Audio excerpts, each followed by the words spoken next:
buenas noches con todos. Espero que se encuentren muy bien. Gracias por unirse a esta sesión organizada por Udiápolis como parte de este diplomado en Derecho Laboral.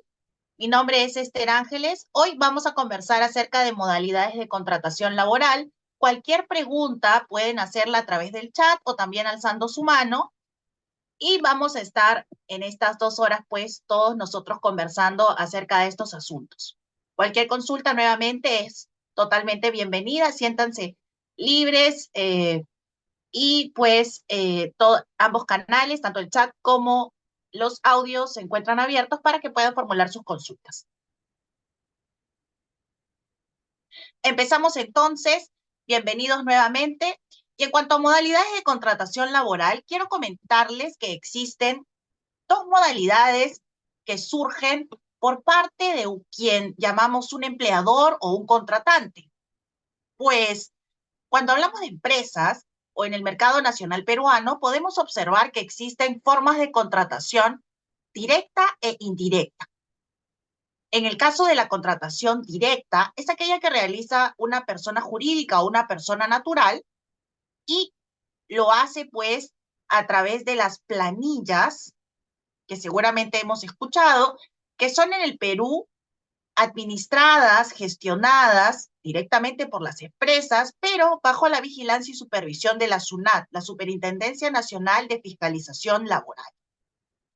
Y esta contratación se hace bajo la denominación de contrato de trabajo. Y hoy vamos a revisar entonces cuáles son aquellos contratos de trabajo que permiten a una persona natural o a una persona jurídica contratar personal a los que se denomina en el mercado de trabajo trabajadores, valga la redundancia. También existen, claro está, otras formas de contratación, pero que no suponen una relación de trabajo, que son de personal, sí, coloquialmente hablando, y que podemos hablar pues de los locadores, ¿no? De aquellos trabajos con carácter esporádico o eventual. Pero esos son casos particulares, casos a los cuales hoy no nos vamos a convocar, sino más bien estrictamente a la contratación directa, contratación laboral. Por otro lado, existe la contratación indirecta, aquella que un empleador realiza, pero lo hace a través de... Un segundo, por favor, que voy a compartir. Ok, ahora sí.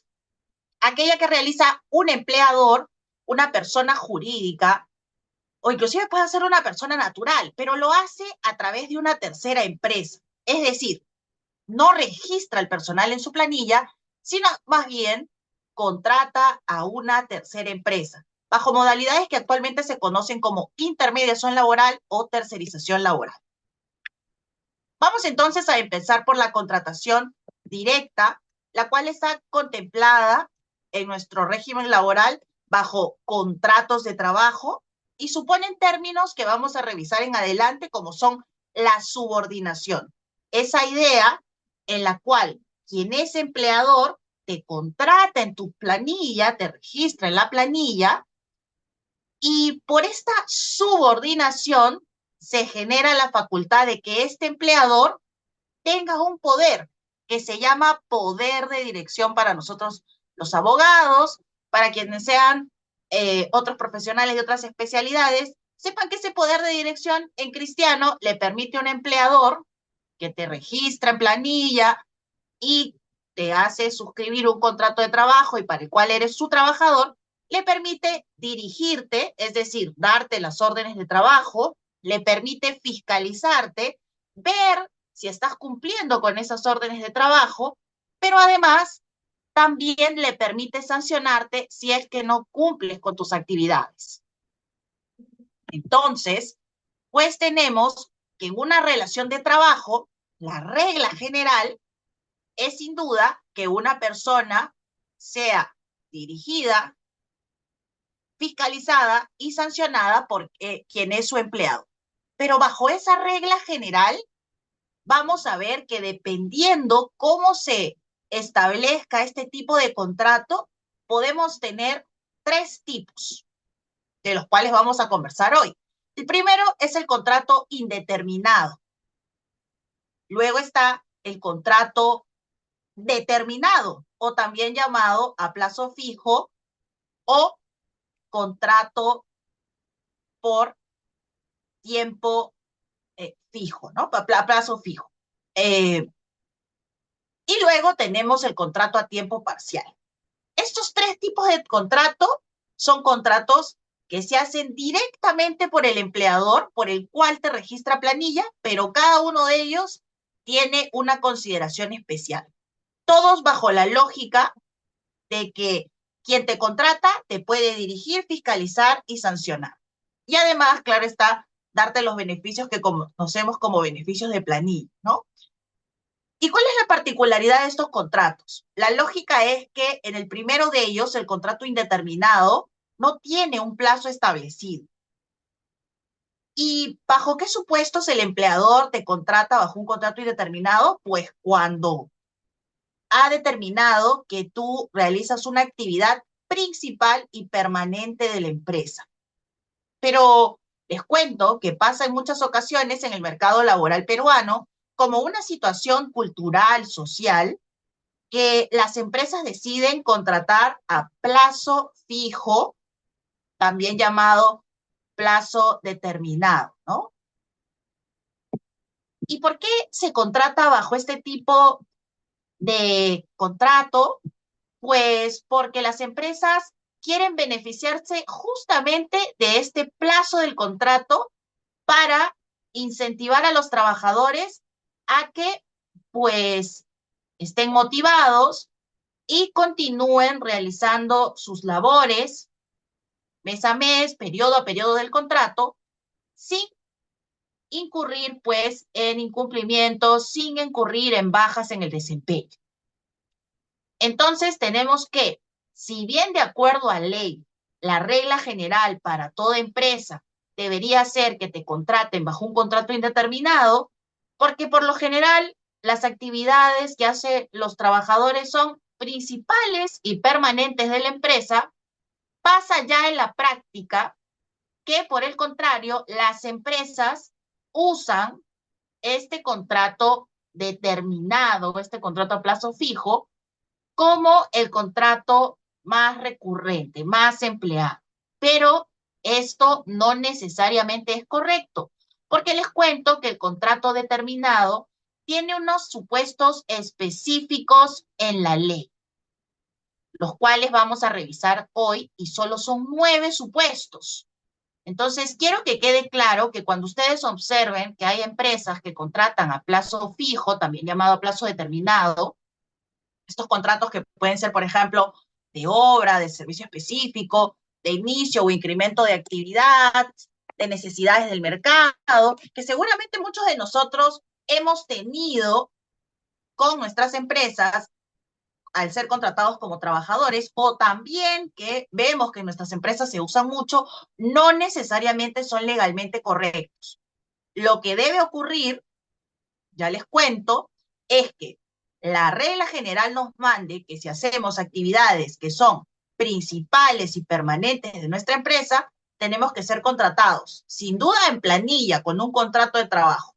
Y segundo, que ese contrato sea un contrato a plazo indeterminado. Porque solo en determinados supuestos muy específicos que vamos a revisar hoy, los contratos podrían ser a plazo fijo.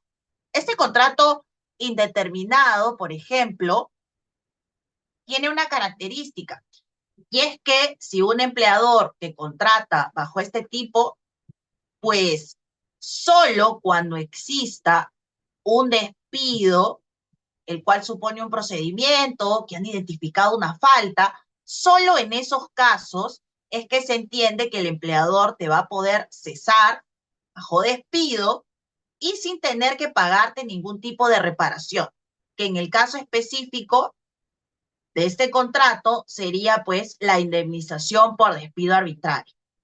De lo contrario, si un empleador no tiene una falta grave y simplemente te quiere despedir, va a tener que negociar contigo porque tu contrato es indeterminado, es decir, no tiene fecha de término, con lo cual tu empleador si porque simplemente se le ocurre o unilateralmente desea desvincularte, tendría que negociar contigo tu cese sobre la base de un pago de una indemnización por despido arbitrario. Nuevamente, volvemos al escenario sociocultural. Como muchos empleadores no quieren asumir esa situación y a veces por mírame y no me toque razones, es decir, por razones que no tienen mucho sustento, simplemente desean retirar al personal, pues lo que ocurre es que los empleadores en la práctica usan los contratos a plazo fijo, los contratos determinados, pero sin siquiera cumplir con el supuesto que exige la ley para usar esos contratos, que ya vamos a ver, son 9 supuestos específicos y no únicamente porque se me ocurre y me beneficia el plazo del contrato para motivar al personal o cesarlo y decirle que no le corresponde ningún pago de una indemnización simplemente porque venció el plazo. Recordemos que cuando usamos los contratos de manera incorrecta, estamos asumiendo una gran contingencia. El hecho de que el trabajador luego nos reclame que el contrato ha estado mal usado, en el caso del contrato por servicio específico, que el trabajador nos diga, me ha cesado, por ejemplo, por vencimiento del plazo del contrato, pero ese contrato no me correspondía. Tu empresa no tuvo, por ejemplo, ningún incremento de actividad o ninguna obra o servicio específico. Yo siempre hice actividades principales y permanentes de la empresa. Como tengo que ser trabajador indeterminado, te reclamo que el cese que me ejecutaste por supuesto vencimiento del plazo del contrato realmente es ilegal y corresponde que me pagues una indemnización por despido arbitrario o, en el peor de los escenarios para las empresas, reclaman los trabajadores la desnaturalización de esos contratos a plazo fijo, la reposición y el pago de lo que serían las remuneraciones devengadas, pero bajo el concepto de indemnización por daños y perjuicios, ¿no? Con lo cual, ojo ahí, muchas veces veo que muchos colegas o también profesionales de otras especialidades como son contadores, administradores, se animan a usar los contratos a plazo fijo con la idea de contar, pues, con plazos de contratos que motiven a los trabajadores frente a cada renovación a hacer un mejor desempeño para mantenerse en la empresa. Sin embargo, esto nos puede resultar altamente contingente. Efectivamente, como nos comenta aquí Sandro, y que ya comenté en términos prácticos, pues que estemos expuestos a un despido incausado, ¿no? En el cual el cese por el vencimiento del plazo del contrato, de este supuesto contrato a plazo fijo que tengo, pues realmente signifique para la empresa o el pago de una indemnización por despido arbitrario o la reposición y el pago de la indemnización por daños y perjuicios.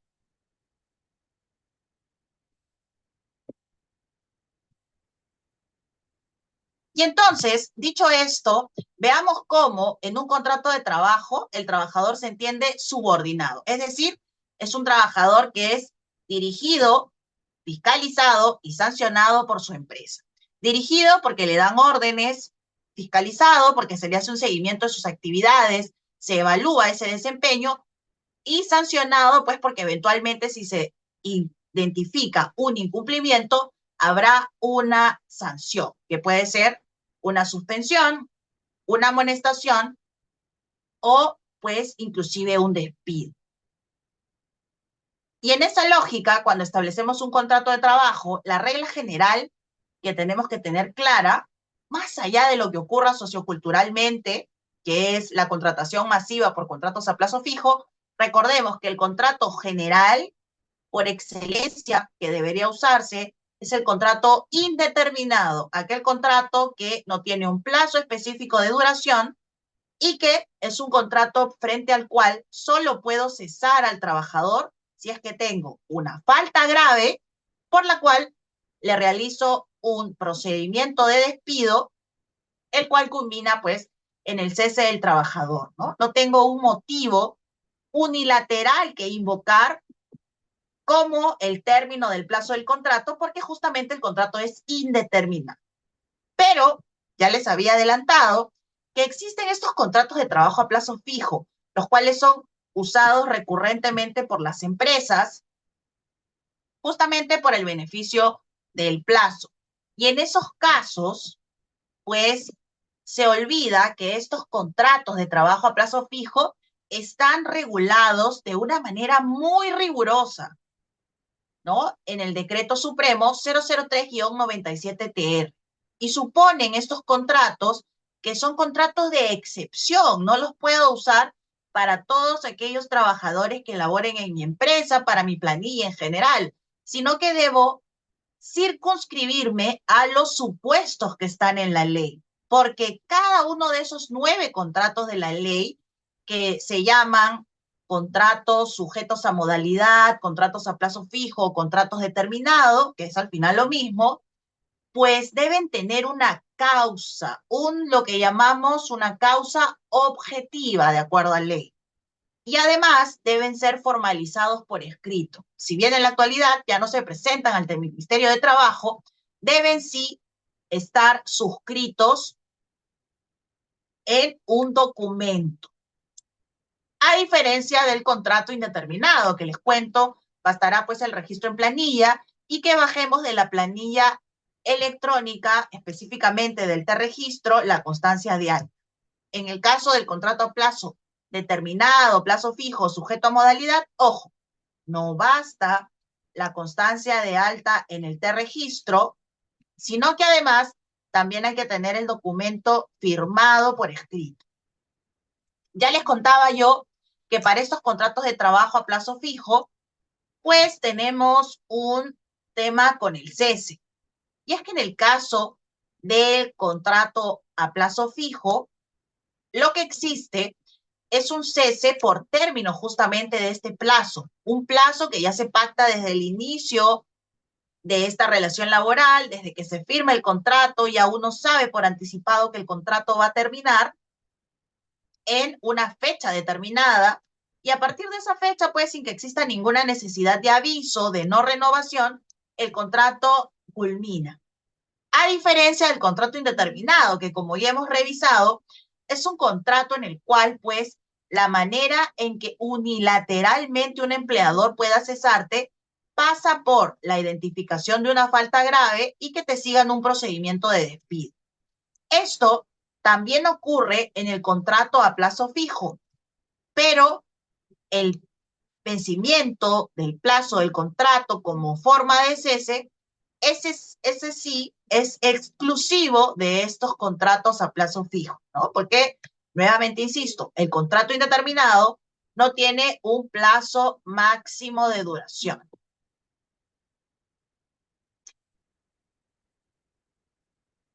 Y entonces, pues, vimos que la indemnización por despido arbitrario también tiene un diferencial. Cuando tengamos un contrato a plazo fijo correctamente constituido, es un contrato el cual, por adelantado, se fija un plazo de duración, pero pasará seguramente que el empleador no quiera, pues, llegar al término del plazo, sino más bien que por razones indistintas propias del empleador desee dar término al mismo antes de que éste culmine. Cuando ello ocurre en un contrato a plazo fijo que ha sido correctamente establecido, les cuento que en cuanto a la indemnización por despido arbitrario, la que generalmente conocemos es de 1,5 sueldos por cada año de servicios. Sin embargo, en el caso del contrato a plazo fijo, esta es equivalente a los meses pendientes para el término del contrato. Si un contrato, pues tiene todavía 3 meses de duración por delante y el empleador desea dar por terminado ese contrato, habrán un equivalente de 1,5 sueldos por cada mes pendiente de término del contrato, ¿no?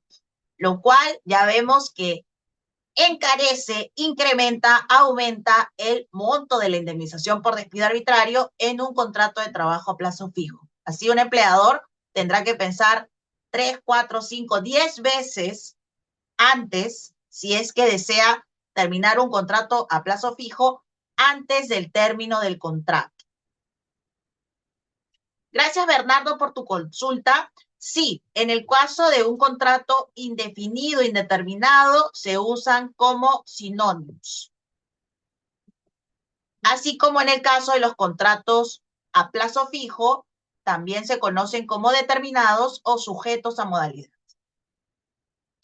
Entre estos contratos, además, quiero contarles que para ambos sí aplica el periodo de prueba y también los mismos beneficios laborales. Pero tenemos esta diferenciación en cuanto al término del contrato, ¿no? A la duración del contrato. Observando que los contratos a plazo fijo son excepcionales. Ojo con eso entonces, colegas, ya saben, cuando tengan por delante contratos a plazo fijo, véanlos siempre con muchas pinzas porque son contratos excepcionales. Y con ello, quiero resaltar el hecho de que en el contrato a plazo fijo, justamente por este carácter de excepción, ya les he comentado que necesitan una causa de acuerdo a la ley. Pero, además, también necesitan estar por escrito.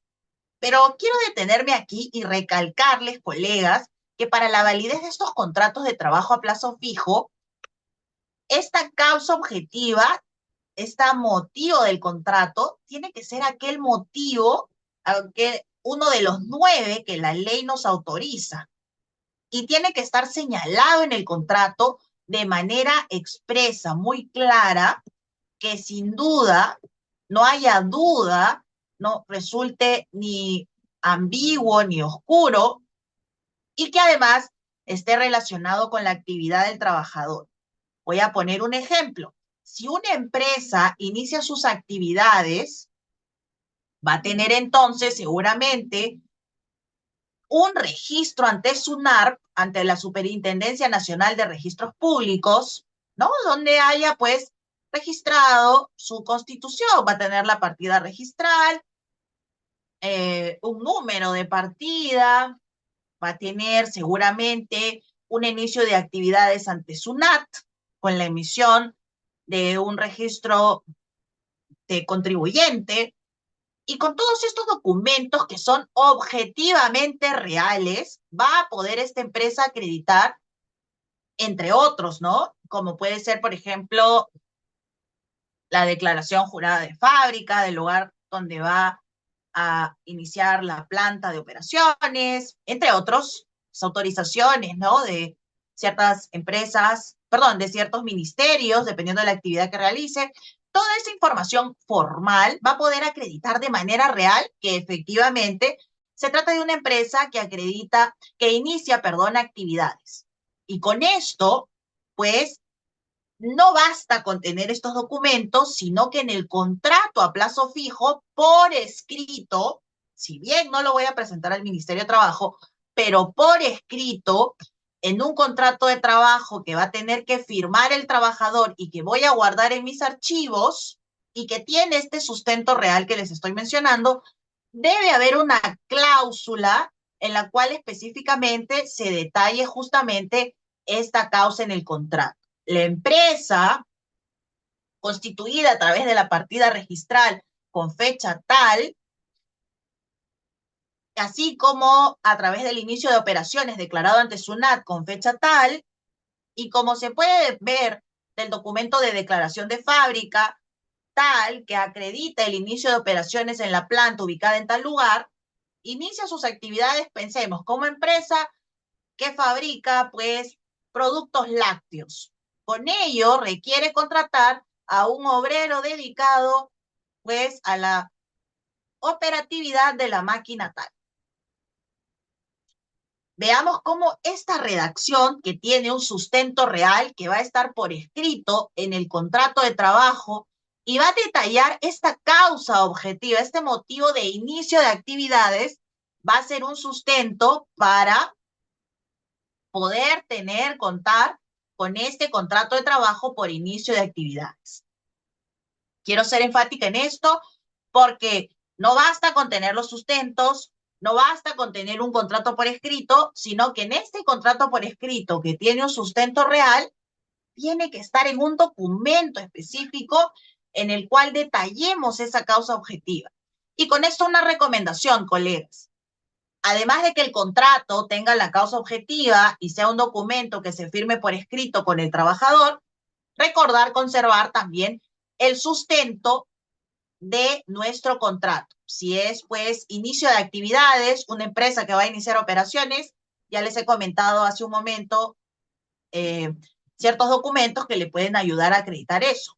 Pero pensemos, si fuese un incremento de actividades, pues el escenario será distinto. Tal vez habrá que conservar, pues, las facturas que demuestren que la empresa ha comprado una nueva maquinaria para tener una nueva línea de producción y que le hace necesitar, pues, unos 8 trabajadores durante 2 turnos, en total 16 trabajadores nuevos contratados para operar esta nueva maquinaria durante estos 2 turnos, ¿no? Lo cual genera, pues, un incremento de actividades, ¿no? Entonces, con esa factura que demuestra la compra y luego la posterior instalación de esta nueva maquinaria, podemos acreditar que hay un incremento de actividades en la línea de producción, de fabricación de determinado producto en nuestra planta.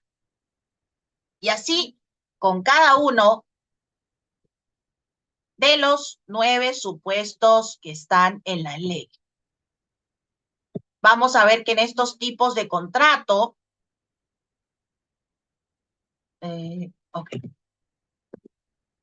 tenemos los contratos de obra determinada o servicio específico, tenemos el contrato intermitente de temporada, el contrato ocasional de emergencia, de suplencia, de inicio o incremento de actividades, de necesidades del mercado y de reconversión empresarial.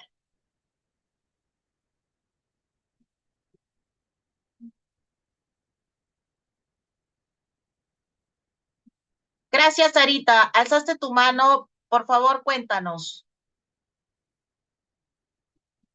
Sí, doctora, presumo que Sarita se ha equivocado porque no tiene cámara activa. Solamente quienes tengan cámara activa se pase al aula.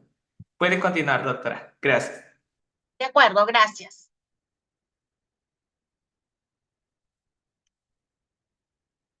Ok, veo aquí algunas consultas en el chat.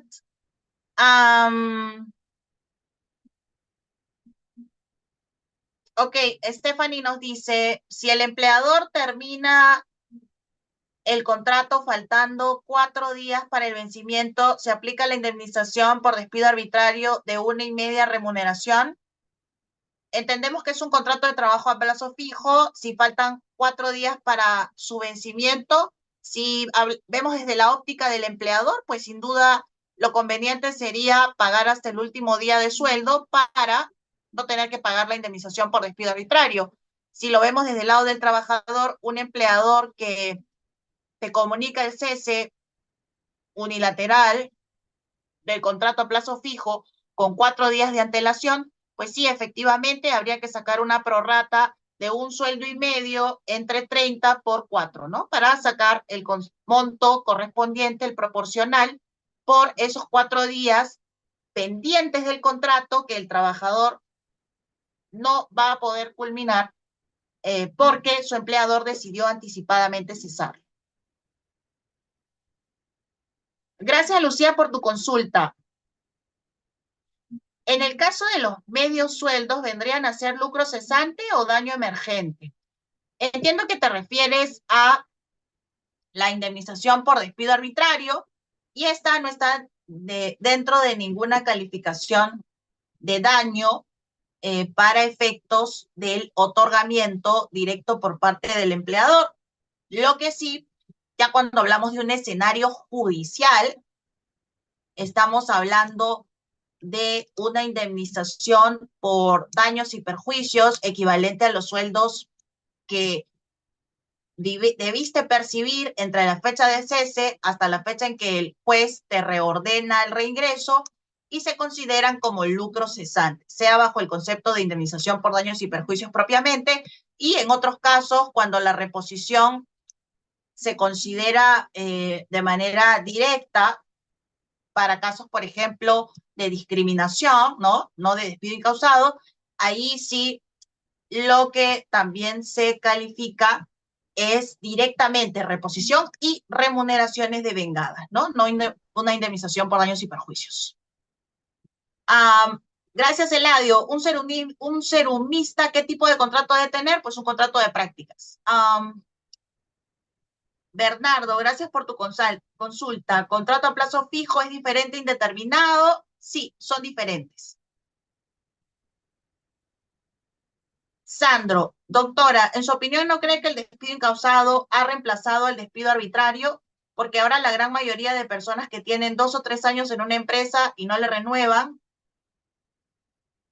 pueden plantear una demanda de despido incausado y pedir reposición. Bueno, desde la teoría legal, realmente lo arbitrario es entendido de una manera y lo incausado de otra. En el caso del despido incausado, solo para definir ambos de manera puntual, es un despido sin causa, ¿no? Y en el caso del despido arbitrario, es un despido ilegal que no tiene motivo, pero también no sigue el procedimiento. Y en muchos casos también hay que verlo, que muchos despidos pueden entrar dentro de una u otra clasificación. Un despido incausado, sí, es un despido arbitrario, no necesariamente a la inversa. Y hay que ver que en el caso del despido arbitrario, pues la reparación de ley es la indemnización por despido arbitrario, mientras que en el despido incausado podemos tener también una reposición y una indemnización por daños y perjuicios, ¿no? Equivalente a sueldos que no se percibieron desde la fecha en que se cesó incausadamente hasta la fecha en que el juez ordene que eso fue ilegal. Gracias, Sara. Una empresa dedicada al rubro de consultoría destaca personal a otra empresa, pero contrata a consultores por contrato por servicio específico con duración por 6 meses y continúa renovando durante 4 años. En este caso se estaría desnaturalizando el contrato. En el caso de la contratación de este personal, yo entiendo que la empresa que es consultora, pues su rubro principal es la consultoría. Y eso supone que principal e indefinidamente, de manera permanente, necesita contar con este personal. Debería asumir entonces el riesgo de la contratación de consultores por más que tenga o no clientes. Yo entiendo que en la práctica muchas empresas que se dedican a estos rubros donde trabajan en función a si los contratan o no terceros, es decir, son proveedores de servicios, lo que hacen más bien es sujetar la contratación al plazo fijo porque piensan en el momento en que no vayan a tener servicios y ya no vayan a necesitar al personal o no vayan a poder sostener los sueldos de este personal, ¿no? Y anticipándose ese momento, pues prefieren tener estos contratos a plazo fijo por servicio específico que tú comentas, sujetos a los proyectos, a los servicios específicos que me van surgiendo como empresa consultora. Lo correcto aquí es legalmente que contrates al personal como contrato indefinido y que el riesgo como empleador, como contratante que asumes en el mercado, que eventualmente no tengas servicios en que recolocarlos, pues sea un riesgo que asumas como contratante, como empleador. ¿Qué solución dará eso? Pues tengo clientes en los cuales se colocan cláusulas adicionales para manejar esos asuntos, ¿no? Pero sí, efectivamente, como nos estás diciendo, si los contratas por servicio específico, está desnaturalizado. Sobre todo si ya pasaron 5 años, ¿no? Que es el plazo máximo de contratación por plazo fijo. Gracias, Alejandro. En el caso de un trabajador que nunca haya firmado contrato y después de 2 años le pidan que firme contrato a plazo fijo y este firme, pierde su estatus de indeterminado o podría demandar este acto. No, recordemos que en el caso de la contratación laboral, los contratos de trabajo se rigen siempre por la realidad. Prima la realidad. Así que recuerden, si uno firma un contrato a plazo fijo, pero no tiene el sustento real, el motivo por el que estás contratando no existe, finalmente el contrato se va a entender indeterminado por más que le exhibas al juez o al inspector de Sunafil un documento que diga contrato a plazo fijo, ¿no? Entonces recuerden eso.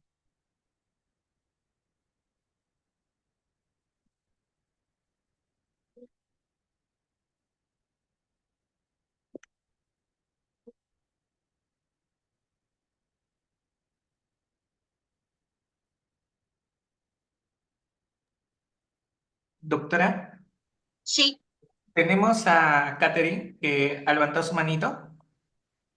de acuerdo, cuéntanos, Katherine, por favor, mientras voy revisando aquí también las preguntas. Veo que algunas no están vinculadas al contrato de trabajo o a contratación en general, así que en primera instancia las estoy pasando, pero esperemos posteriormente, si tenemos tiempo, las absolvemos. Cuéntanos, Katherine, por favor.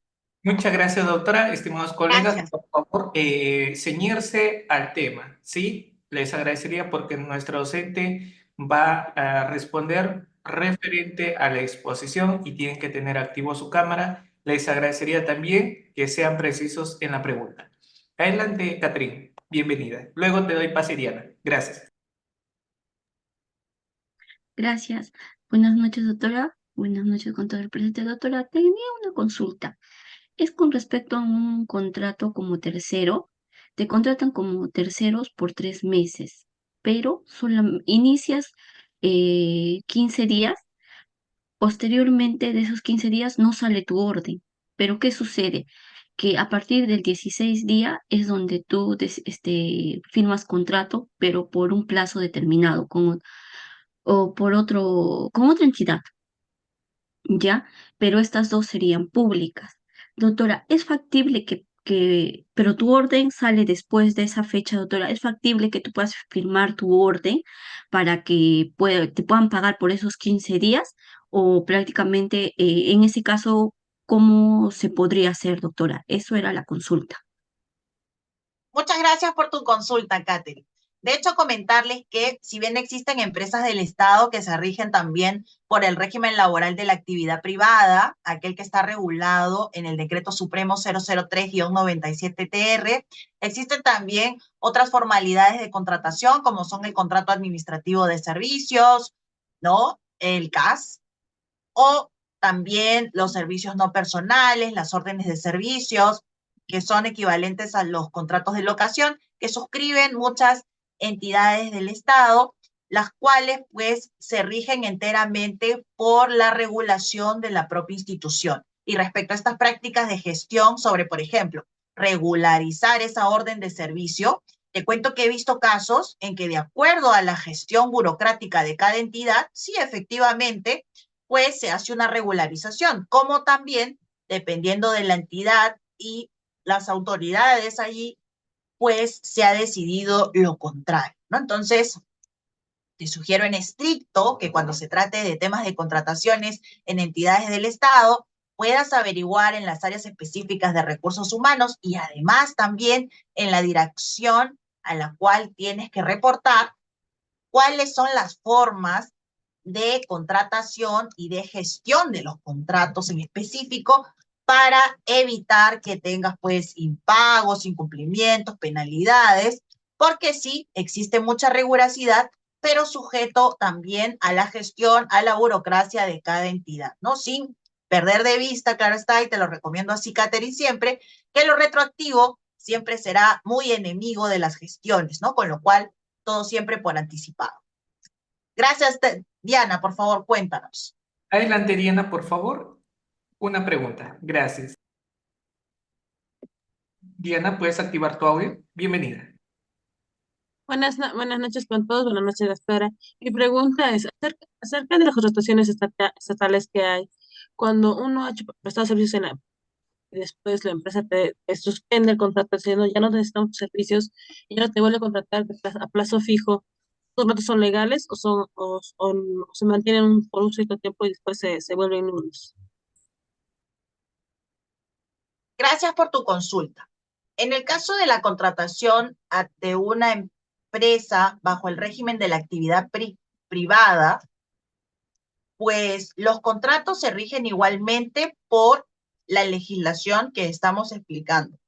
Con lo cual, la contratación de un servicio a plazo fijo en un momento específico y luego, transcurrido un periodo, la nueva contratación bajo otro contrato de plazo fijo no incurre en ninguna ilegalidad.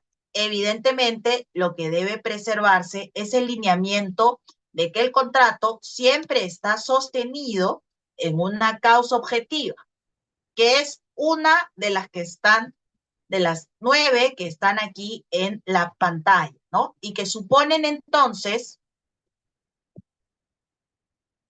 que la contratación sea por temporada, por una obra o servicio específico, por una actividad intermitente, por un servicio ocasional, por un servicio de emergencia, de suplencia, por un inicio o incremento de actividades, por una necesidad del mercado o por una reconversión empresarial. No por cualquier servicio a discreción de la empresa o de la entidad, sino más bien por alguno de estos supuestos.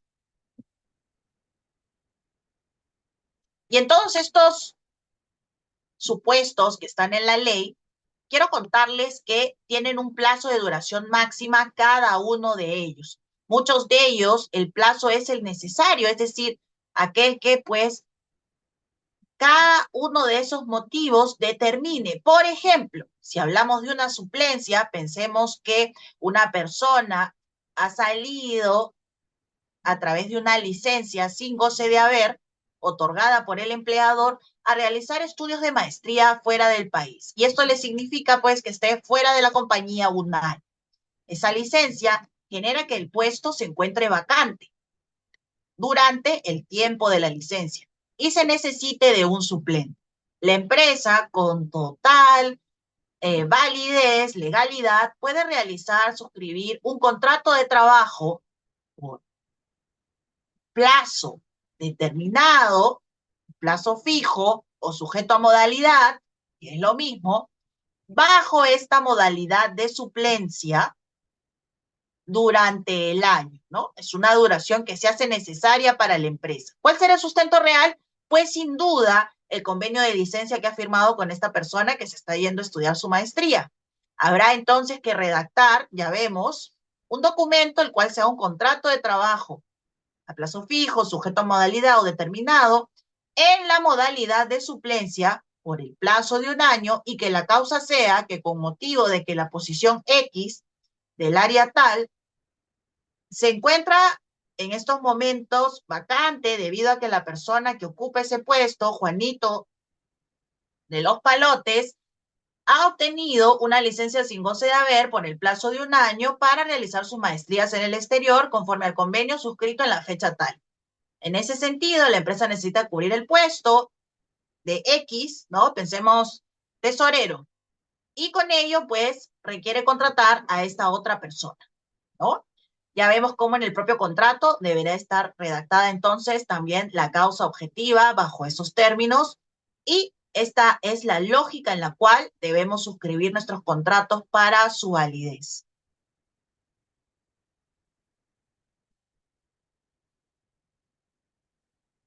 Tendremos también otros contratos, como son los de necesidades del mercado, inicio o incrementos de actividades o reconversión empresarial. Quiero detenerme a comentar algunos otros de ellos y también si tienen alguna duda o consulta sobre ellos pueden alzar su mano en este momento para que podamos absolverlas, pero particularmente en aquellos que son más usados. Primero que nada, quiero comentarles que cada uno de ellos tiene una duración máxima. Cada uno de ellos, como vemos aquí al costado de cada una de las modalidades. Pero si usamos modalidades diferentes, pensemos, contrato a alguien primero por suplencia, pero luego veo que por necesidades del mercado tengo otra posición, como máximo lo podré contratar por 5 años.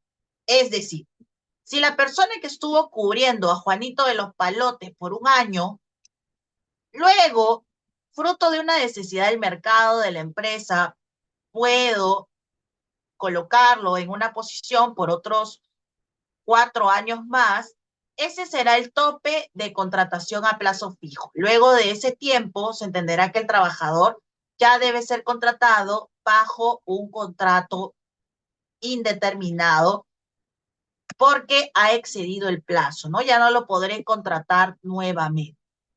Ahora, de manera conservadora, quiero contarles que en muchos casos se ha considerado que cuando hablamos de la duración máxima necesaria, pensemos en una obra que dure 8 años, si bien hay casaciones, pronunciamientos de los jueces que dicen que, por ejemplo, esa obra determinada puede durar más de 8 años y puedo contratar al personal por esos 8 años, de manera conservadora, comentarles que también se recomienda que no se excedan los 5 años, ¿no? Es un plazo que rige como máximo entre modalidades, pero también para cada una de las modalidades.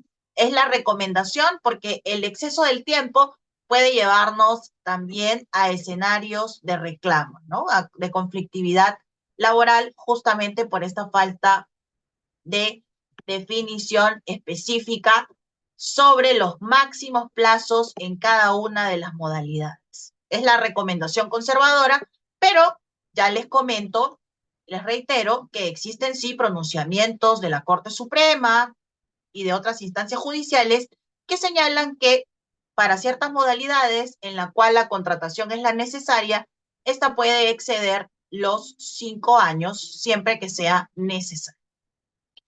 Otro asunto que quiero también detenerme a comentarles es el hecho de que en el caso de inicio o incremento de actividades o de obra o servicio específico, cada uno de estos conceptos son diferentes.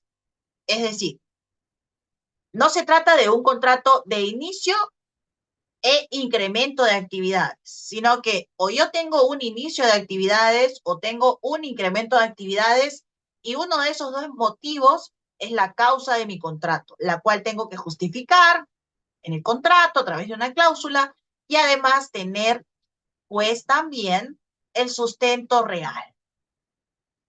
Otra de las cosas que quiero comentarles también y que veo con recurrencia es el hecho de usar el contrato de necesidades del mercado.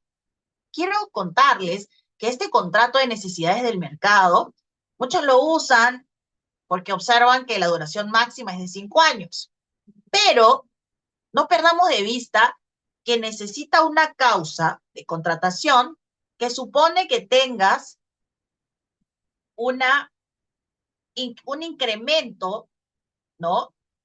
Que es coyuntural e inesperado de tus actividades. Es decir, no es cualquier tipo de incremento de actividades, perdón, no es cualquier tipo de variación del flujo de tus actividades, sino que es coyuntural y es inesperado, es espontáneo, con lo cual, ¿no? Y surge pues de la demanda del mercado. Entonces, vamos a pensar en supuestos, los cuales deben ser del siguiente modo.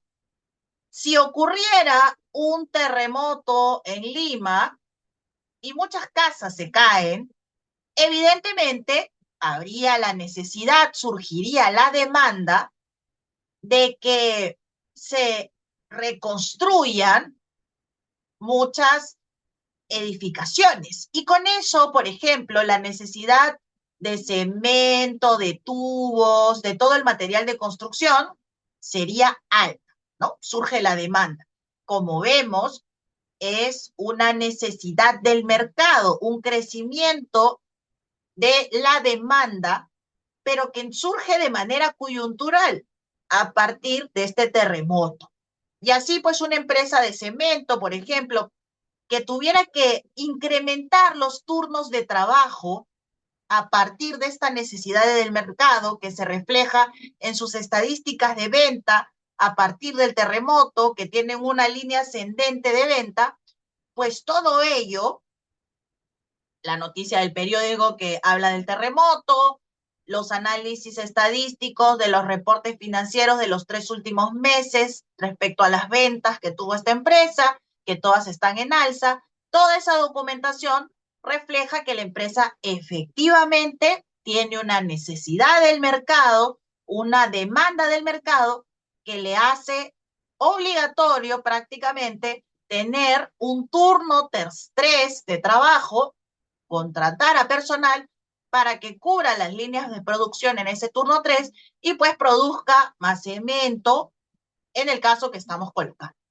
Veo entonces que para muchas otras situaciones, las cuales no calzan en este supuesto de necesidades del mercado, solo buscando aprovechar este plazo del contrato máximo de 5 años, se emplea este contrato. Pero ya vemos que la contratación a plazo fijo bajo los 9 supuestos que están aquí establecidos, son supuestos pues que tienen que tener un sustento real.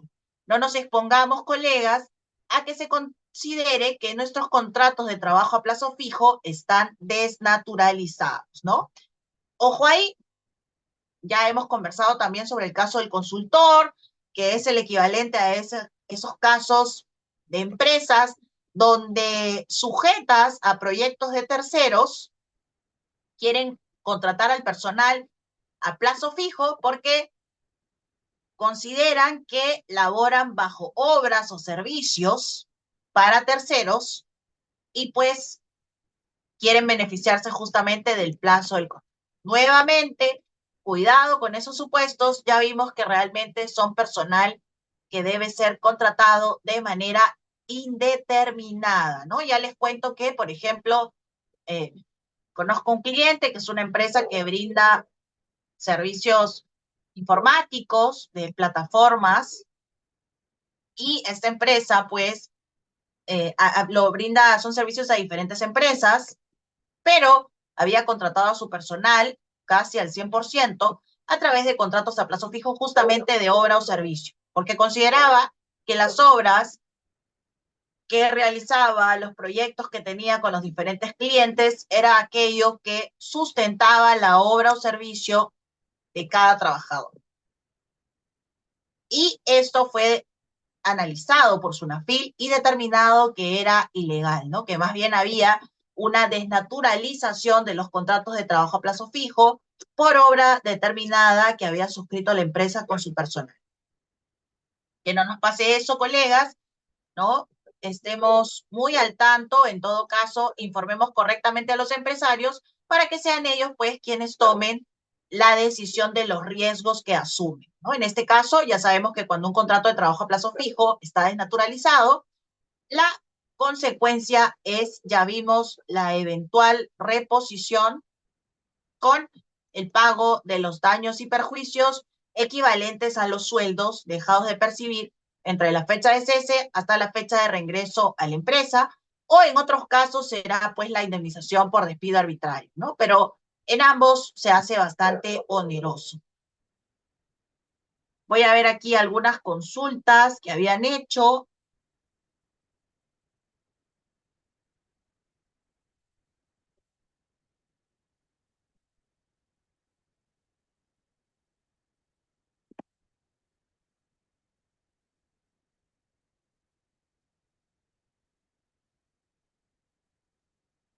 Gracias, Víctor. Un contrato de trabajo a plazo fijo no se presenta al Ministerio de Trabajo. A partir de la simplificación administrativa, este trámite fue eliminado, ¿no?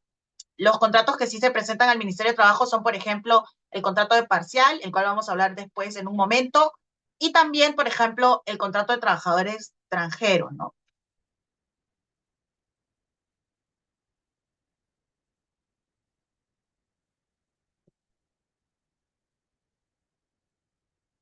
Mm.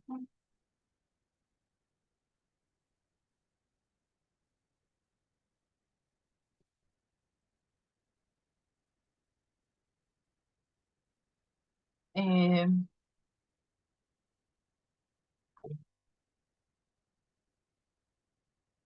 ok, veo preguntas varias aquí, pero en todo caso, como ya comentó Reader, estamos respondiendo a las preguntas que tienen que ver con contratación laboral. Vamos a ver si nos da oportunidad al final para responder otros temas que nos están consultando.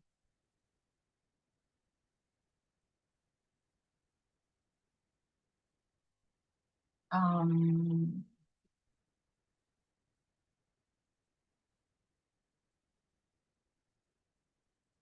Ok, gracias Martín. Martín nos dice, si se tiene un contrato de necesidad del mercado, campaña navideña, por ejemplo, y el trabajador aún tiene contrato vigente posterior a dicha necesidad y el empleador no renueva contrato, se podría entender que el contrato se ha desnaturalizado para hacer un contrato indeterminado, tomando en cuenta que dicho contrato de necesidad de mercado no cumplió su función, sino que siguió por un tiempo mayor. Bueno. Veamos cómo, en el caso del que nos pone Martí, si es un contrato de necesidad del mercado por la campaña navideña, ya partiendo de ahí, es un contrato desnaturalizado, ¿no? No hay ninguna necesidad del mercado a partir de la campaña navideña. Más bien tendríamos un contrato de temporada, una situación cíclica ya predecible, conocida. Todos los años surge la campaña navideña y que hace que la empresa tenga una demanda mayor a la regular, pero a partir de esta situación ya conocida que se produce todos los años, ¿no? Es un poco lo que pasa, por ejemplo, con las temporadas de pesca, con las temporadas agrícolas, con las temporadas de campaña navideña para producción de panetones, entre otros. Ya desde ahí podemos considerar que es un contrato desnaturalizado. Ahora, poniéndonos en el otro asunto, si un contrato a plazo fijo dura por un plazo mayor a la duración de la causa del contrato, también está desnaturalizado.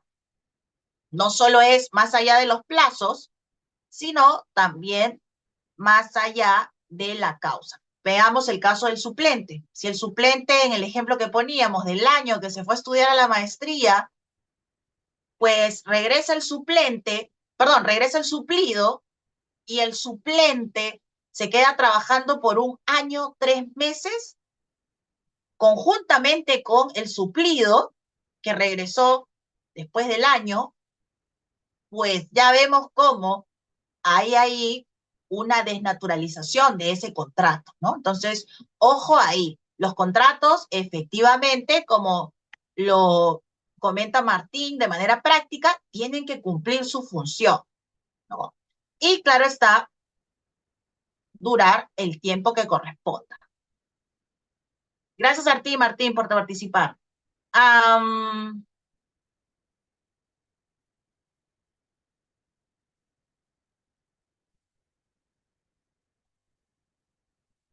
Gracias, Manuel. Nos dice si un contrato de suplencia se puede variar a un contrato de necesidad del mercado. Los contratos a plazo fijo pueden usarse indistintamente por las empresas, ¿no? Podría ser un contrato de inicio de actividad, te contrato 1 año por inicio de actividad y luego te contrato, por ejemplo, 2 años por obra o servicio específico y luego te contrato 1 año por reconversión empresarial. Y bueno, ahí voy 4 años. Solo tengo un plazo máximo de 5 años para contratarte por diversas modalidades, con lo cual podría solo contratarte 1 año más por alguna otra de las modalidades existentes. Gracias, Sandro, por tu consulta. Como conversábamos, el contrato de obra o servicio específico no tiene un plazo establecido, se entiende que es el necesario, es lo que se puede interpretar de la ley. A la par, existen también pronunciamientos judiciales y les contaba que, de acuerdo a diferentes casaciones y jurisprudencias, el plazo podría extenderse inclusive hasta 8 años o un plazo superior, siempre que resulte necesario. La recomendación conservadora que yo les hago es que en general, inclusive una única modalidad, por ejemplo, obra o servicio específico, no se extienda de 5 años. Esa es mi recomendación, ¿no? Para evitar, pues, conflictividad laboral, ¿no? Un trabajador que mantiene tanto tiempo vinculado a una empresa, pues, podría entender que está ya como parte del personal indeterminado, ¿no? Y tener, claro está, mayores pretensiones. Gracias, Sandra, por tu consulta. Un contrato part-time es lo mismo que un contrato a medio tiempo, ¿no?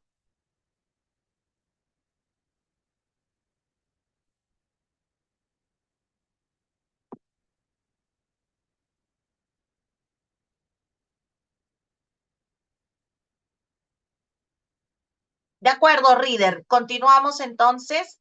Y entonces vemos cómo el plazo del contrato, insisto, cada modalidad tiene un plazo, pero como máximo este plazo no debe exceder los 5 años cuando existan modalidades de contratación a plazo fijo sucesivas, ¿no?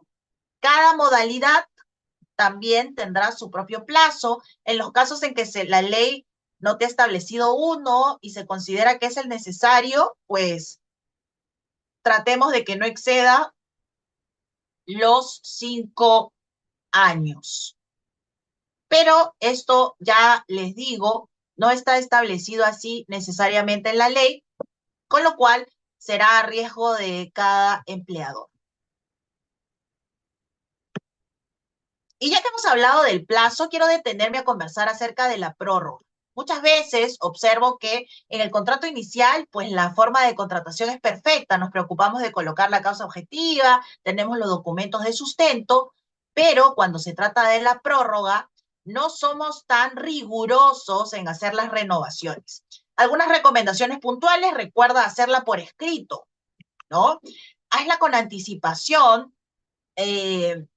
suscríbela como máximo el último día del periodo que está culminando.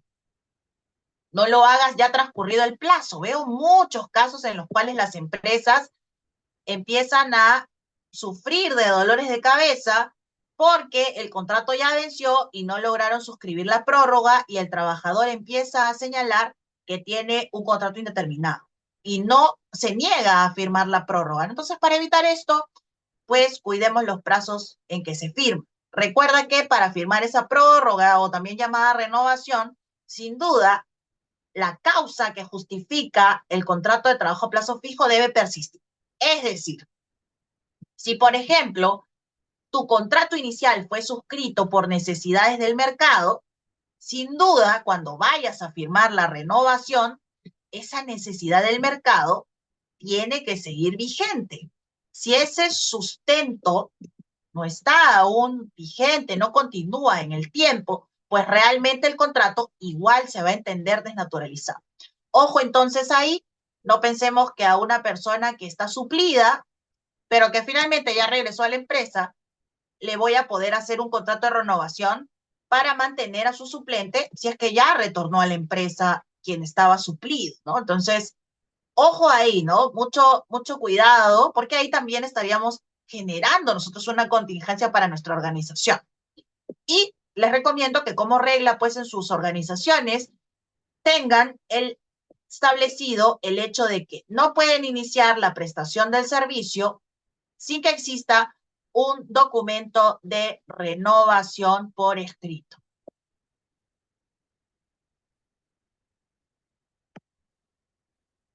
Ya habíamos visto que en el caso de la desnaturalización, pues básicamente estamos hablando de contratos que no se encuentran conforme a ley, contratos a plazo fijo, que no cumplen con los supuestos de ley. La ley nos habla específicamente de estos supuestos, pero yo quiero que se lleven un concepto práctico y es básicamente considerar que cuando los plazos no se cumplan y los requisitos que hemos visto de formalidad del contrato no se cumplan, el contrato estará desnaturalizado.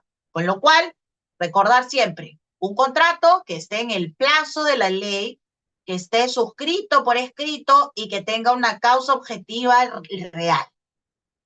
Con el plazo, la formalidad por escrito y la causa objetiva, si siempre están cumpliendo con estos supuestos, el contrato no se considerará desnaturalizado. Ojo con eso, ¿no? La ley nos pone estos supuestos, pero realmente los incumplimientos van por el lado que les comento. Y ya habíamos visto también los efectos de cuando se desnaturaliza un contrato de trabajo. Y es que, pues, el contrato se entiende indeterminado, es decir, se entiende que ha pasado a ser un contrato el cual no tiene plazo máximo de duración, con lo cual no busquemos beneficiarnos con un contrato de trabajo a plazo fijo si es que no tenemos un sustento real, si es que realmente no podemos formalizar ese contrato, porque no está el supuesto en la ley, porque el efecto que vamos a generar para nuestra organización al usar un contrato de trabajo a plazo fijo indebidamente es que el contrato se entienda como indeterminado. Y eso, pues, sin duda, nos va a generar, por ejemplo, que si entendemos que estamos cesando al trabajador porque vence el plazo, realmente el trabajador va a considerar que no se le siguió un procedimiento de despido, que la no renovación no es válida y por tanto que tiene la posibilidad de reclamarte la indemnización por despido arbitrario, la reposición y pago de daños y perjuicios e inclusive llevar esto no solo a instancias judiciales, sino también ante SUNAFIL denunciándote por la desnaturalización del contrato. Y todo esto, pues, con los costos laborales que significa, incluido de asesoría legal y de, pues, multas ante SUNAFIL, además del riesgo organizacional. Por eso, recomendarles, pues, que cuando se trata de contratar personal, pensemos claramente si estoy empleando correctamente los contratos a plazo fijo, ¿no? Identificar cuál es la necesidad de contratación que tengo, si es que cuento con el sustento documental para contratar al personal, en el caso sea un contrato a plazo fijo, y revisar también si es que tengo que formalizarlo por escrito. Por otro lado, si ya ahorita cuento con contratos de trabajo a plazo fijo, les sugiero que revisen si están desnaturalizados, ¿no? Estamos usándolos correctamente, tenemos el sustento, estamos haciendo las prórrogas de manera correcta, porque de otro modo las contingencias que surgen, pues también pudiesen generarnos conflictos, riesgos, y en todo caso también podamos corregir cuáles son las prácticas que debemos modificar o en todo caso estar al tanto de los riesgos que estamos asumiendo. Ya como tercer contrato, quiero contarles acerca del contrato parcial. Y aquí quiero ser bastante enfática en que este contrato, que se conoce también como medio tiempo o part-time, es un contrato en el cual, pues, en una jornada que puede dividirse entre 5 o 6 días, el promedio de horas de trabajo de jornada es menor a 4 horas diarias. Entonces, debe laborar esta persona por lo menos 4 horas diarias o menos de 4 horas diarias o menos de 20 horas semanales en jornadas de 5 días o menos de 24 horas semanales en jornadas de 6 días. Eso es muy importante, ya que observo en muchos casos personas que se atribuyen la contratación a plazo part-time, perdón, a la contratación part-time, pero sin embargo no han hecho un cálculo correcto de la jornada. Veamos cómo solo cuando la jornada sea menor a 4 horas es una jornada la cual pues se entenderá como jornada parcial o part-time. Y para esto, lo que debemos hacer es considerar que cada trabajador puede tener una jornada, por ejemplo, veamos el caso 3 días a la semana, 7 horas diarias, con lo cual esta persona en una semana trabaja 21 días.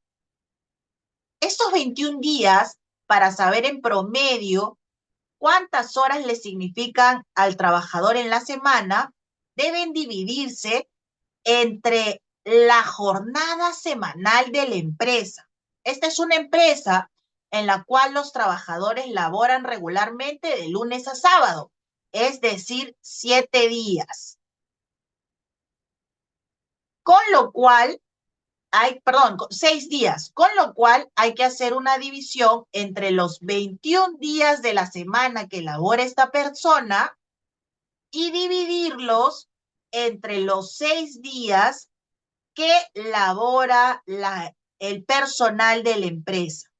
Esto nos da un cálculo de 3.5 horas, es decir, menos de 4 horas diarias en promedio a la semana, con lo cual sí podemos decir que es una jornada parcial. Pero veamos cómo en el caso 4, hagamos esta comparación, miren, es una persona la cual también labora 3 días a la semana y 7 horas diarias. Es decir, en la semana, esta persona también labora 21 horas. Pero la empresa tiene una jornada para todos sus trabajadores de lunes a viernes. Es decir, todo el personal en su mayoría, menos esta persona, labora 5 días. Si dividimos las 21 horas de esa persona entre los 5 días, que es la jornada de la empresa, vemos cómo en promedio, en la jornada semanal de 5 días de esa empresa, esta persona se entiende que labora 4.2 horas. Esto es más de 4 horas diarias, con lo cual no se puede entender que tiene una jornada parcial. Es muy importante que hagamos este cálculo de esta manera para determinar si el trabajador tiene o no una jornada parcial, porque cambia radicalmente los beneficios que tiene un trabajador que es a tiempo parcial frente al que no lo es. Por eso me he tomado el interés de poner estos casos porque lo veo recurrentemente. Muchos clientes que tienen personal que le pagan beneficios de jornada parcial a quienes no lo son. Y después, esto le significa una serie de costos. Por el lado formal, quiero contarles que quien tiene jornada parcial tiene que tener un contrato por escrito y también presentarlo al Ministerio de Trabajo 15 días después de que celebró el contrato. Y en cuanto a las características particulares, recordarles que quien es contrato parcial no le pago indemnización por despido arbitrario. Simplemente le aviso que he decidido unilateralmente, sin ningún motivo, cesarlo y no tengo la obligación de pagarle indemnización por despido arbitrario. Con lo cual, ya vemos cómo cambia mucho el hecho de ser o no jornada parcial respecto al tema del despido. Porque si yo tengo jornada parcial, mi empleador, por cualquier razón, sin tener que justificarla, simplemente me puede avisar que desea dar por terminado el vínculo laboral y con eso, pues, producir el cese y no está obligado a pagarme una indemnización por despido arbitrario, a diferencia de lo que hemos visto antes, ¿no? Entonces, ojo con eso. Y también comentarles que cambian los beneficios. Veamos cómo en el caso de la jornada a tiempo parcial no se paga CTS y las vacaciones basta con que sean 6 días. Como mínimo 6 días. ¿no? No necesito dar los 30 días de ley. Y esto, pues, es muy diferente. Y aquí recordarles que para que un contrato de jornada parcial, si es que cumple con la formalidad, sea tal, importante entonces que recuerdes celebrarlo por escrito, no olvides presentarlo al Ministerio de Trabajo. Sin duda que la jornada sea la de tiempo parcial, tal cual el cálculo que hemos revisado, y pues evidentemente que no hayan horas extras que se hayan convertido en regulares y que hagan que este trabajador al final tenga una jornada, horas de trabajo, que más allá de parcial, hagan pensar que hasta tiene una jornada completa, ¿no? Porque hace muchas horas extra. Ojo entonces ahí. Ya vemos que si por el contrario asumes la contratación de un supuesto contrato a tiempo parcial, que no lo es, al final vas a tener que pagar 30 días de vacaciones, vas a tener que pagar una CTS, inclusive vas a tener que pagar una indemnización por despido arbitrario, porque todos esos son conceptos que sí se consideran a quien no es jornada parcial. Y esto puede traducirse en un riesgo judicial y administrativo porque se puede reclamar a través de ambas instancias. Ya vemos cómo, y quiero insistir aquí, se ha considerado a través de los jueces que la jornada parcial también se puede desnaturalizar. Y eso supone entonces que en la jornada parcial, pues, sea suscrita por un tiempo, perdón, sea llevada adelante en el tiempo en promedio menor a 4 horas diarias, ¿no? O 24 horas semanales. Porque cuando supere ese tiempo a través de horas extras, por ejemplo, se entenderá que está desnaturalizado. Igual, cuando no se cumplan con los requisitos, ya vimos, de formalidad de suscripción por escrito y presentación ante el Ministerio de Trabajo. Dicho esto, entonces, quiero recomendarles que si van a suscribir contratos a tiempo parcial, recuerden revisar las horas de la jornada y además también, si pues tienen ya contratos de trabajo parcial vigentes, recordar que si no lo han suscrito por escrito, si no se tienen las horas que nos solicita la ley, este contrato pudiese entenderse desnaturalizado, ¿no? Entonces, ojo ahí, podríamos asumir una contingencia ya y lo que corresponde es hacer las correcciones. Dar tratamiento, por ejemplo, a ese trabajador como si fuera un contrato indeterminado.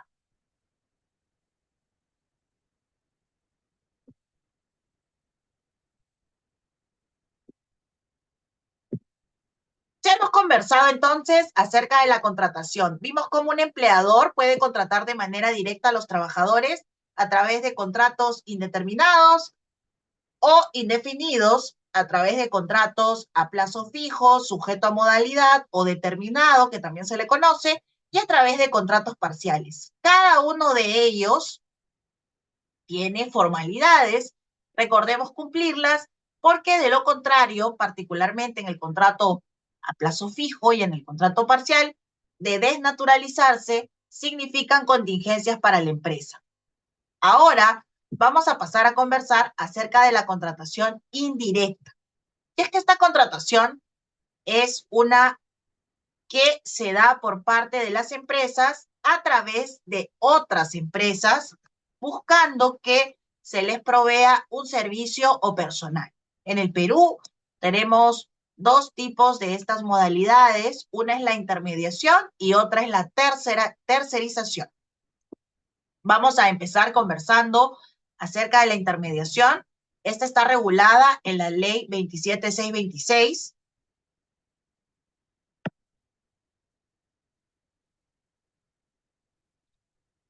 Y su decreto supremo 003-2002-TR. Esta es una forma de contratación en la cual una empresa que se conoce como usuaria, contrata a una empresa intermediaria. La usuaria es la cliente, ¿no?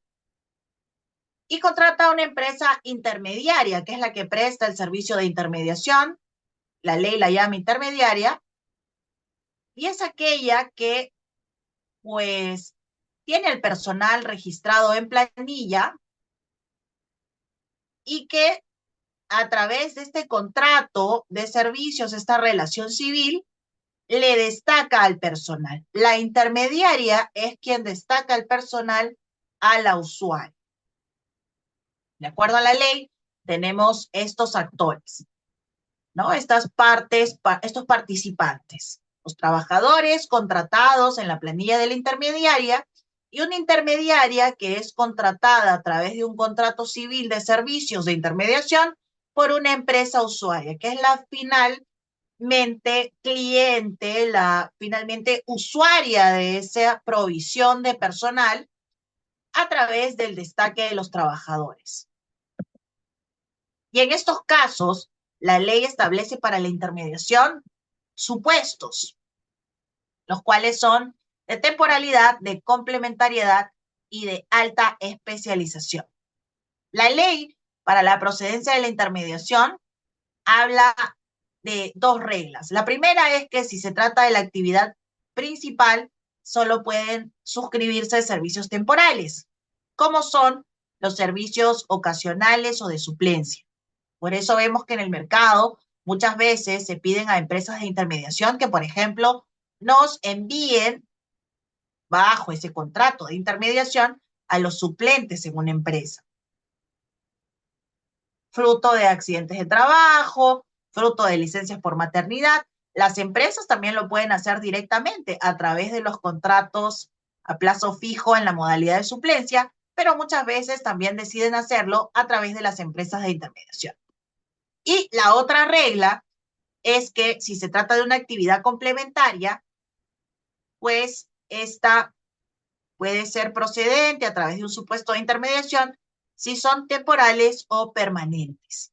Bajo estas dos reglas, se ha entendido que puedo contratar supuestos de temporalidad, de complementariedad o de alta especialización para servicios de intermediación. Y en ningún caso debería buscarse anular los derechos de los sindicatos, los derechos colectivos. La ley, en cuanto a los supuestos de temporalidad, entonces ha establecido que puedo contratar actividades principales o actividades también complementarias, pero que sean temporales a través de las cooperativas o también a través de empresas de servicios temporales. Ya vemos que cada empresa de intermediación tiene que constituirse bajo ciertos requisitos y es así que en el caso de los servicios de temporalidad tenemos empresas que brindan justamente estos servicios ocasionales o de suplencia y queda claro que el personal que nos provee la empresa intermediaria con usuarios es un personal el cual puede ser dirigido y fiscalizado por la empresa usuaria, pero no sancionado, por más que no es su personal. El ejemplo más evidente sería cuando, en el caso de un trabajador que ha sido suplido, pues este trabajador finalmente puede ser dirigido por la empresa usuaria, puede ser también fiscalizado, pero no sancionado, porque su empleador, el cual lo puede sancionar, es la empresa intermediaria, no la empresa usuaria. La empresa intermediaria, que es su empresa, el cual lo ha registrado en planilla. Para los casos de complementariedad, que son otro de los supuestos, lo que tenemos son actividades complementarias temporales o permanentes de la empresa, los cuales pueden ser también contratados a través de empresas intermediarias, que sean empresas de servicios complementarios o cooperativas de trabajo y fomento del empleo. Y en estos supuestos, quiero comentarles que se discute si es que una empresa usuaria del servicio puede dirigir este personal que no está registrado en tu planilla, pero que es destacado a su empresa para prestar servicios porque así se ha convenido con la empresa intermediaria. Y tenemos dos posiciones. La primera es que sí se le puede dirigir siempre que se cumpla con una contratación de no más del 20% del personal de la empresa usuaria. Si todo este personal destacado es no mayor al 20% del personal de la empresa usuaria, yo puedo dirigir ese personal como empresa usuaria del servicio. Por el contrario, hay ya un informe del Ministerio de Trabajo y también el artículo 1 del reglamento, que lo tenemos por aquí, que en base al cual se ha establecido que no se puede, pues, dirigir a este personal, ¿no? Queda a cada una de las empresas asumir o no el riesgo. Lo real es que en la práctica, muchas empresas que son usuarias de los servicios de limpieza, de vigilancia, lo que hacen es finalmente sí dirigir y fiscalizar al personal, no lo sancionan porque ahí sí habría un problema, pero sí lo dirigen y lo fiscalizan, ¿no? Y asumen el riesgo en base a esta interpretación del artículo 6 de la ley 26726, que mientras yo no haya recibido como usuaria más allá del 20% de mi personal, pues todo este personal menor al 20%, que es destacado por parte de la empresa intermediaria, lo puedo dirigir y fiscalizar. Ojo, no sancionar. Y luego, pues, tenemos ya los supuestos de alta especialización, en el cual tenemos actividades tanto complementarias, temporales como permanentes.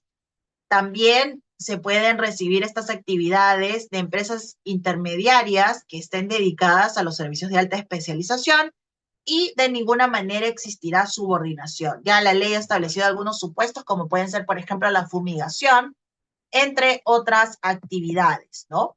Y son actividades que finalmente se pueden intermediar.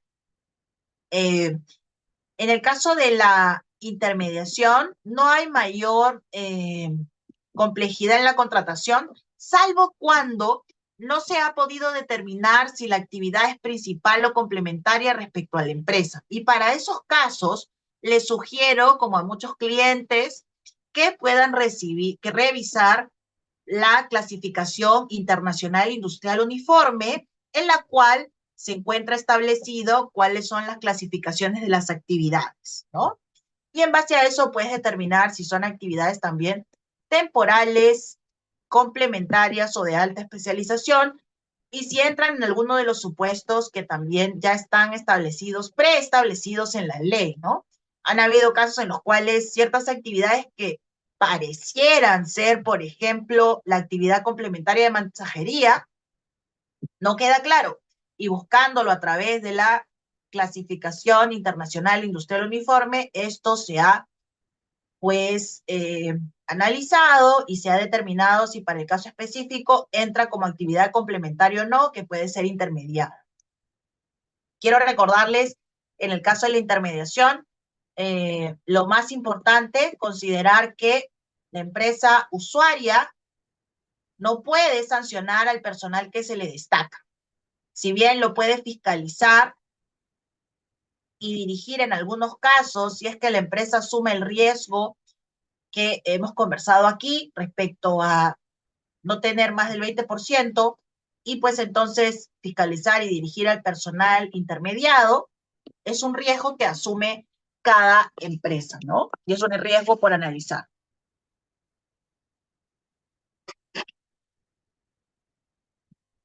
Por otro lado, tenemos los servicios de tercerización.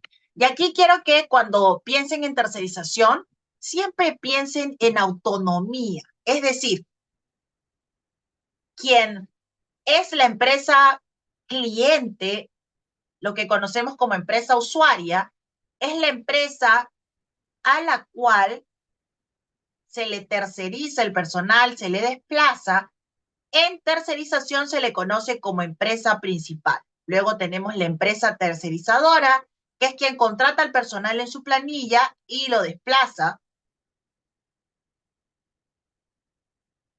Y es esta empresa tercerizadora la cual se relaciona civilmente con la empresa principal.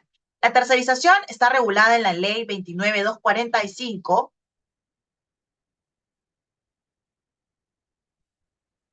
y pues es también una forma de contratación indirecta entre empresas. Ya vemos que estos servicios han causado bastante revuelo porque en la práctica, pues a partir del Decreto Supremo 001-2022-TR, la definición de servicio tercerizable ha variado sustancialmente. Sin embargo, no debemos perder de vista que como elemento básico, cuando hablemos de intermediación, hablamos de provisión de personal, pero cuando hablamos de tercerización, vamos a hablar de un servicio autónomo en el cual quien sea el contratante del servicio o también empresa principal no se relaciona de ninguna manera con los trabajadores de la empresa tercerizadora, porque la empresa tercerizadora, de manera autónoma, totalmente autónoma, se dirige a las instalaciones de la empresa principal y realiza la actividad que le solicitó la empresa principal y le exhibe el resultado y con eso finaliza su servicio, porque presta un servicio, no se provee personal. Entonces, cuando pensemos en tercerización, siempre recordemos que la tercerizadora será autónoma.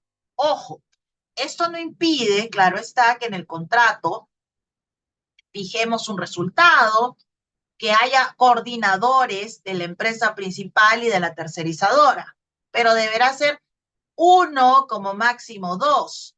No significa que la empresa usuaria o empresa principal dirija al personal de la tercerizadora, menos que la fiscalice, menos aún que lo sancione. Ojo con eso. Entonces, reitero nuevamente, la autonomía de una tercerizadora es vital.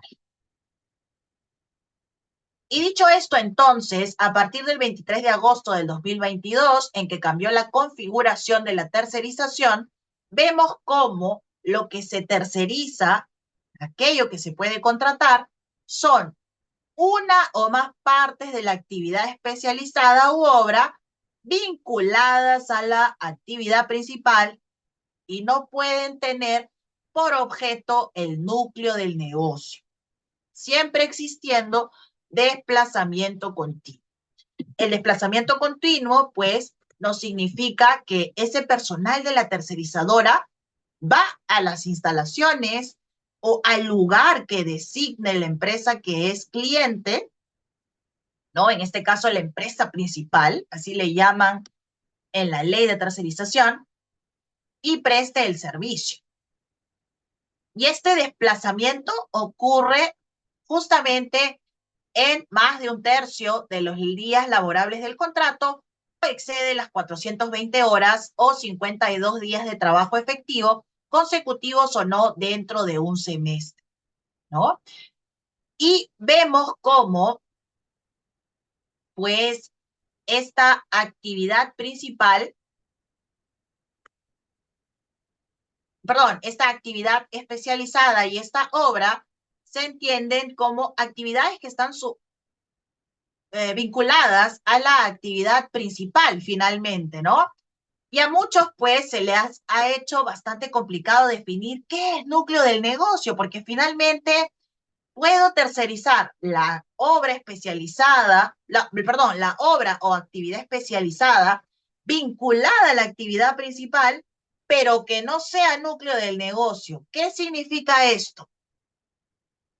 ¿Cuándo no será núcleo del negocio? Ha surgido la duda y pues el Ministerio de Trabajo, entre otras, principalmente, y la SUNAFIL también, ha brindado ciertas luces, pero lo cierto es que la propia ley ya lo señala. Y es que hay ciertas características que tiene el núcleo del negocio. El núcleo del negocio es, pues,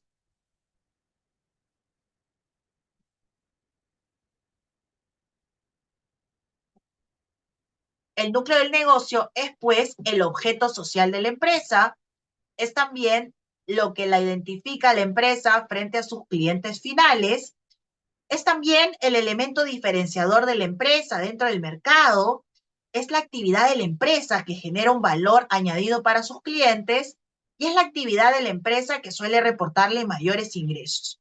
Todas estas ideas nos pueden ayudar a identificar el núcleo del negocio. No necesariamente tienen que ser todas ellas, puede ser una u otra. Y yo les voy a poner un ejemplo para que veamos cómo así una empresa puede tener una obra o servicio especializado o actividad especializada que es parte de la actividad principal, pero no está vinculada a su núcleo del negocio. Pensemos en una empresa de confección.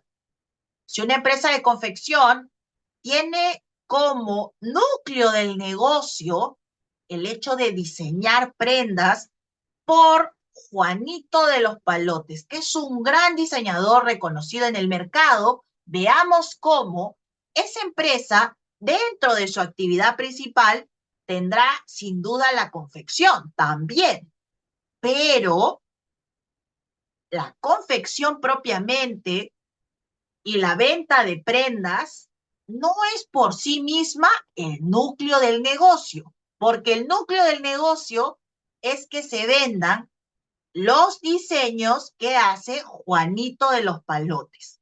Si eso es así, su actividad principal estará comprendida por procesos que comprenden la actividad de diseño, de confección y de venta. Pero de toda esa actividad principal, el núcleo del negocio será el diseño, con lo cual el diseño no va a poder ser parte de una tercerización. Pero claro que sí puedo tercerizar la confección y la venta de prendas. Veamos cómo entonces, por más que una actividad especializada o una obra sea parte o esté vinculada a mi actividad principal, al no ser núcleo del negocio, puede tercerizarse.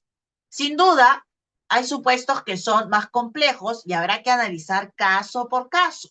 En el caso, por ejemplo, de la minería, es un poco más complejo porque en servicios de exploración, explotación, ¿no? Se entiende que la minera finalmente tendría que destacar en alguno de estos procesos que son netamente operativos para decir que es un núcleo del negocio, perdón, que no es su núcleo del negocio, si bien es parte de su actividad principal y por tanto que son tercerizables. Pero en la medida que son procesos homogéneos, se entiende que todos son parte pues de actividad principal y núcleo del negocio a la vez.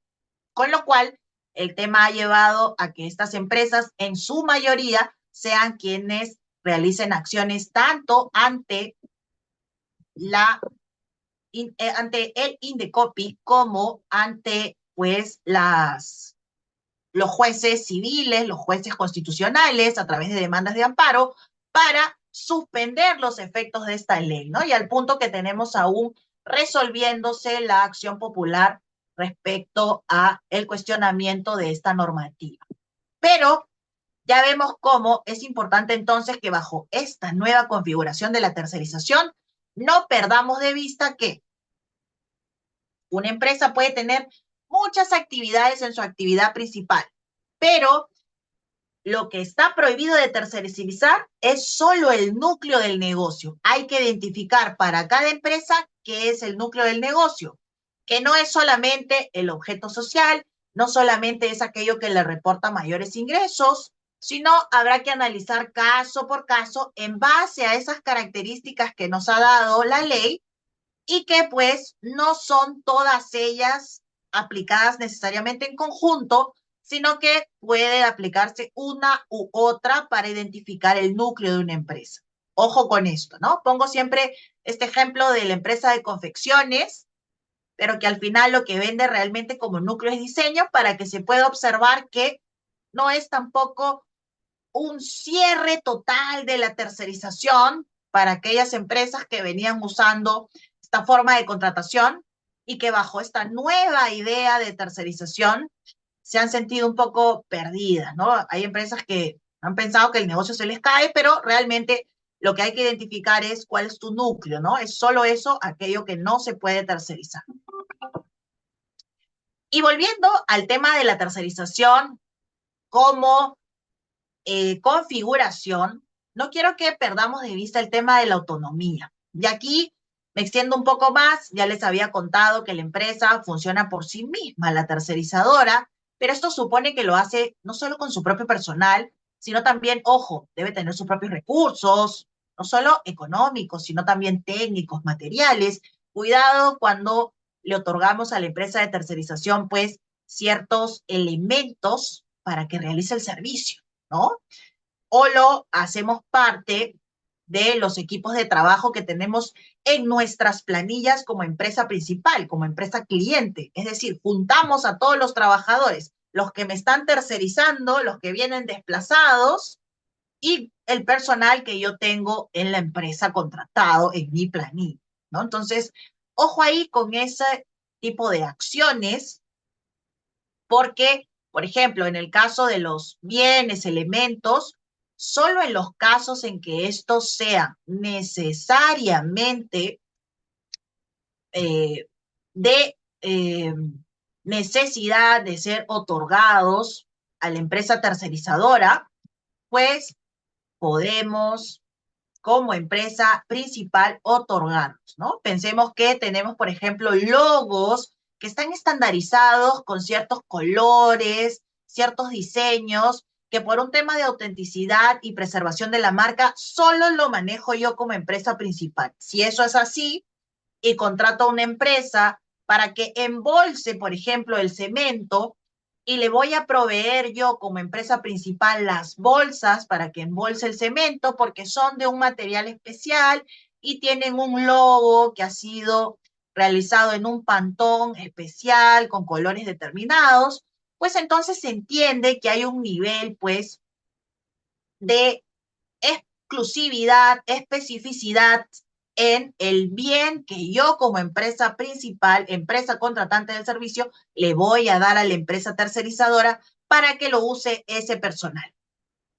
Solo en esos casos específicos muy puntuales podría llevarnos a ese escenario, ¿no? Cuidemos entonces desde siempre la autonomía. Ya vemos que eso debe trasladarse al tema del equipamiento, pero no solo eso, la autonomía debe observarse también como indicio en el propio capital, en la propia retribución, y extenderse así también a la separación funcional del personal, que no se entremezcle, ya les decía, con el personal de la empresa tercerizadora y la empresa usuaria, perdón, la empresa principal, que es la empresa cliente, ¿no? Y pues sin duda que el know-how que maneja la empresa sea por sí mismo. Algunos elementos indiciarios que ayudan a pensar que la empresa de tercerización es autónoma es sin duda pues que tenga otros clientes, pero esto no necesariamente tendrá que darse de manera obligatoria, porque razonablemente habrán casos en los cuales por un tema de exclusividad, por un tema de que es una empresa pues que es microempresa, es una empresa pequeña, ¿no? O en todo caso, es un sector o un mercado que es altamente especializado donde no hay tantos clientes, podría entenderse que la tercerizadora sea la empresa que tiene uno o dos clientes, ¿no? Y con eso, pues que tal vez no hay tanta pluralidad como supone la ley, pero son supuestos excepcionales, al igual que el supuesto del equipamiento que les he comentado, ¿no? Ya vemos cómo no va a ser en todos los casos. A partir de la ley y su variación, pues tenemos que hay obligaciones de información a los trabajadores, ojo, de la empresa principal respecto a cuándo inicia el contrato, pero también esto debe realizarse a la organización sindical. Y todo esto ha surgido a partir de la normativa que varió el 23 de agosto del 2022. Importante entonces, estas obligaciones, las cuento, de informar al personal por sí mismo, ya existían, pero lo que sí se ha añadido es el hecho de señalarlo en los contratos de trabajo, ¿no? Entonces, allí, ojo, si tienen una empresa de tercerización, pues recordar que los contratos de trabajo tienen que tener esta formalidad. Si cuentan entonces ustedes con servicios de contratación indirecta, como es la tercerización, recuerden pues verificar que la actividad realmente sea tercerizable y que lo estén gestionando de manera autónoma, ¿no? Con estos indicios y elementos, todos los cuales deben reflejar autonomía. Y si ya tienen un servicio vigente, pues recordarles que pueden darle seguimiento para que esta autonomía se mantenga en el tiempo. Es muy importante porque a veces comenzamos bien, pero en el camino les dan bienes de la empresa principal al personal de la empresa tercerizadora, personal de la empresa principal empieza a gestionar al personal de la empresa tercerizadora y todo ello pues nos genera riesgos como los que vamos a ver a continuación, pero recordar pues que son servicios, siempre partimos de servicios diferentes, ¿no? Intermediación y tercerización, que cuando se desnaturalizan significan que el personal de la empresa tercerizadora o intermediadora pasa a ser personal que debe ser contratado